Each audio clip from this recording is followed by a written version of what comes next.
എല്ലാവർക്കും നമസ്കാരം. നമുക്കിന്ന് നല്ലൊരു മാമ്പഴ പുളിശ്ശേരി ഉണ്ടാക്കാം.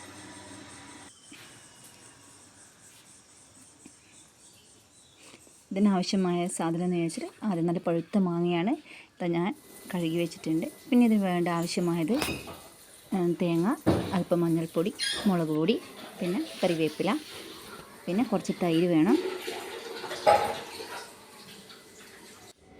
പിന്നെ കുറച്ച് ശർക്കര പാനി വേണം, ഒരു കഷ്ണം ശർക്കര എടുത്ത് അത്രയും വേണ്ടുള്ളൂ. പിന്നെ അതുപോലെ തന്നെ കുറച്ച് നെയ്യ്, പശു നെയ്യ് വേണം.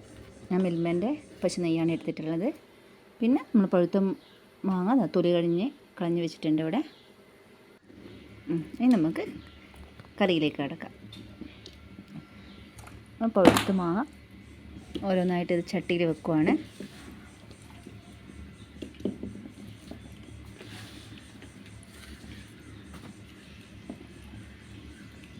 പല കളറിലെ മാങ്ങയുണ്ട് കേട്ടോ. ചിലതിൻ്റെ ഉള്ളിൽ നല്ല റെഡ് കളറും മറ്റേതിൽ യെല്ലോയിഷ് ആയിട്ടുള്ള കളറുമാണ്.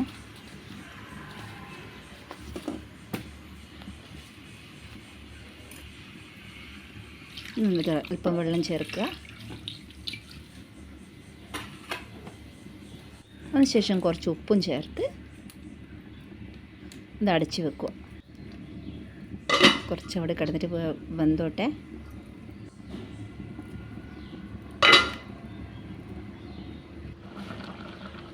അപ്പോൾ കുറച്ച് വെന്ത സമയത്ത് നമ്മൾ കുറച്ച് നെയ്യ് ചേർത്ത് കൊടുക്കുക. അത് കുറച്ച് തിള വരുമ്പോൾ അതിൽ അല്പം ശർക്കര പാനി ചേർത്ത് കൊടുക്കുക. ഒരുപാട് മധുരം ചേർക്കേണ്ട ആവശ്യമില്ല. ഓൾറെഡി നമ്മൾ മാങ്ങയ്ക്ക് നല്ല മധുരമുണ്ട്. അതിമധുരമായിപ്പോൾ അപ്പോൾ നന്നായിട്ട് തിളച്ച് കഴിഞ്ഞ് ഇപ്പോൾ ഈ ശർക്കര പാനിയിലും അതുപോലെ നെയ്യിൽ ഇത് നന്നായിട്ട് വെന്തിട്ടുണ്ട്. അപ്പോൾ നമ്മൾ നേരത്തെ പറഞ്ഞില്ലേ, പിന്നെ ഇത് നമ്മൾ നേരത്തെ എടുത്ത് വെച്ച് തേങ്ങയും മഞ്ഞൾപ്പൊടി, മുളക് പൊടി എല്ലാം കൂടി ചേർത്ത് അരച്ചതാണ്, തൈരും കൂടി ചേർത്ത് അരച്ചതാണ്. അതായത് ഇതിലൊഴിച്ച് നന്നായിട്ട് ഇളക്കിയിട്ടുണ്ട്. ഉപ്പെല്ലാം നോക്കുക, പാകത്തിനാണോ നോക്കിയിട്ട് ഉറപ്പ് വരുത്തിയ ശേഷം ഇതിൽ കുറച്ച് നമുക്ക് വേണ്ടി കറിവേപ്പില തണ്ട്. ചിലവർ കറിവേപ്പിലയൊന്നും ഇടില്ല, പക്ഷെ എനിക്ക് ഇഷ്ടമായതുകൊണ്ട് ഞാൻ കറിവേപ്പില ഇടുന്നുണ്ട്. അപ്പോൾ കറിവേപ്പില ഇട്ടിട്ടുണ്ട്. നമുക്ക് കുറച്ച് മൂടി വെക്കാം.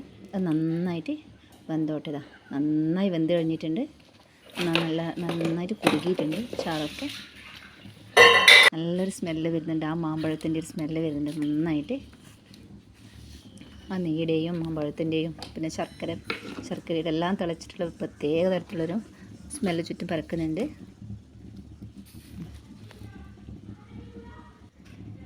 ഇനി നമുക്കിതിനെ കുറച്ച് താളിക്കാൻ വേണ്ടി ആവശ്യമായിട്ട് കുറച്ച് വെളിച്ചെണ്ണൻ്റെ അകത്ത് കുറച്ച് ഇച്ചിരി നെയ്യ് കൂടി ചേർക്കുന്നുണ്ട് ഞാൻ. ചിലവർ വെളിച്ചെണ്ണ ഉപയോഗിക്കില്ല, നെയ്യ് മാത്രമാണ്. പക്ഷെ നെയ്യിലാണ് നമ്മൾ താളിക്കാൻ ഉപയോഗിക്കുക. പക്ഷെ ഞാൻ ഫുള്ള് നെയ്യ് എടുത്തിട്ടുണ്ടായില്ല. കുറച്ച് വെളിച്ചെണ്ണയും അതിനകത്ത് കുറച്ച് നെയ്യും ചേർത്തിട്ടാണുള്ളത്.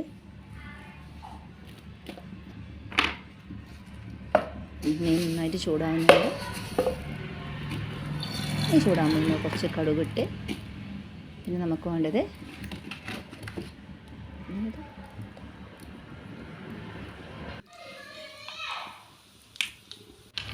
അല്പം ഉലുവ വേണം.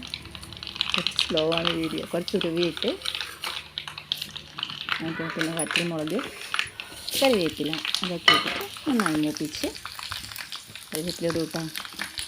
ഞാൻ ഫസ്റ്റ് ടൈമാണ് ഈ വീഡിയോയിൽ ഇങ്ങനെ, ഫസ്റ്റ് ടൈം എന്നല്ല, എനിക്കിങ്ങനെ പ്രീവിയസ് എക്സ്പീരിയൻസ് ഒന്നുമില്ല. നന്നായിട്ട്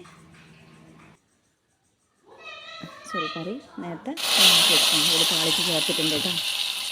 നമ്മൾ കറിയിൽ നമ്മൾ ഈ വറവ് താളിച്ച് ചേർത്തിട്ടുണ്ട്. നന്നായിട്ട് നല്ല അടിപൊളി മാമ്പഴ പുളിശ്ശേരി ശരിയായിട്ടുണ്ട്, തയ്യാറാക്കിയിട്ടുണ്ട്. നിങ്ങൾ ഇതുപോലെ വീട്ടിൽ ട്രൈ ചെയ്യുക.